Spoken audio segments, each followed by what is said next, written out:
Yo, you don't think that anybody could be a reader? You don't believe me? Tell me what you do when you remember. What do you think that is? When you remember, you go to the past for those memories. That's the same energy you put into reading the past, you could do with the future. You get what I'm saying? Some people just is better at doing it. That's all. But everybody could do it. Because when we remember, we tap into our cognitive skills to go to the past, and you actually see those remembrance too. That's how you some people visualize it. I know I do. I can't talk for everybody, but if you visualize it, you could go back there. Like, alright. But some people's good at tapping into the future now. You understand? Just as quick, some people can remember faster. That's tapping in. That's cognitive skills. When you in school, it's like they testing your cognitive skills all through it. Remembering how good you can remember something. That's a cognitive skill. So, like, you understand what I'm saying? Like, it's a skill, and it may seem simple from what I'm saying. Like, yeah, that's regular. Nah, it's not regular. You tapping in. You know what I mean? That's where you get geniuses from. They tapping in their thought processes. And they tap into those different versions of themselves, and they get answers from it. You ever see it? Then they show stuff like that in The Flash. You remember? And they had the parallel universe, and he's talking to 3 versions of himself. That's Einstein. You get what I'm saying? That's Einstein. You heard? Think about it. But while you're thinking about it, you just tapped in again. Now take that same energy, and that's present energy, right? Boom. See, look, I'm teaching you as we go. What we doing out here? Now apply that same energy to thinking about what you want to know in the future, and you can know it.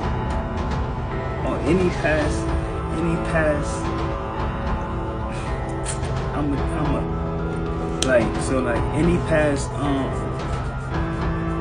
memory that you want to go to, right? And you think hard on that, and you connect with that energy. It's like picking something up and it make you think about something. It's like hearing a beat, a song, and it triggers a memory. You know what I'm saying? Stick with me. You know what I'm saying? It triggers a memory. So you go to the past for that memory, right? So we time traveling. Deja vu.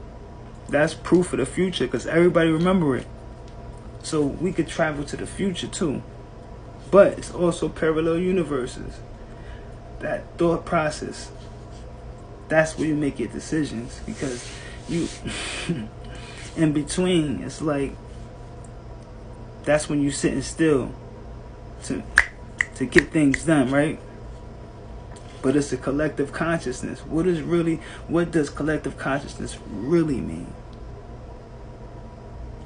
That's when you align yourself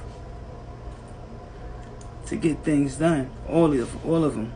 Every version of yourself aligns at that moment. Sometimes at that moment, time will stop, because it don't even matter anymore. It's like seeing a movie and they sitting in the middle of the universe, meditating, and it's just them. You know what I'm saying?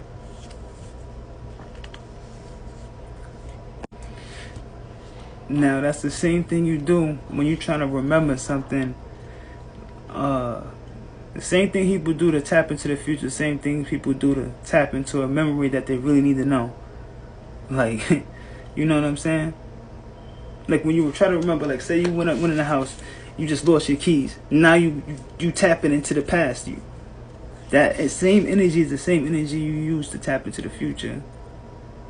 You get what I'm saying? He would be like, oh, nobody can read and stuff like that. I'm like, what are you talking about? Everybody does it. Everybody's seen is the deja vu, so that's us seeing the future. Everybody could tap into that energy. It's just, you know what I'm saying? Because people will be like, oh, yeah, you would tell people your deja vus, and that's you telling the future. So don't tell me there ain't no such thing as a reader, because everybody does it. That's proof right there, right?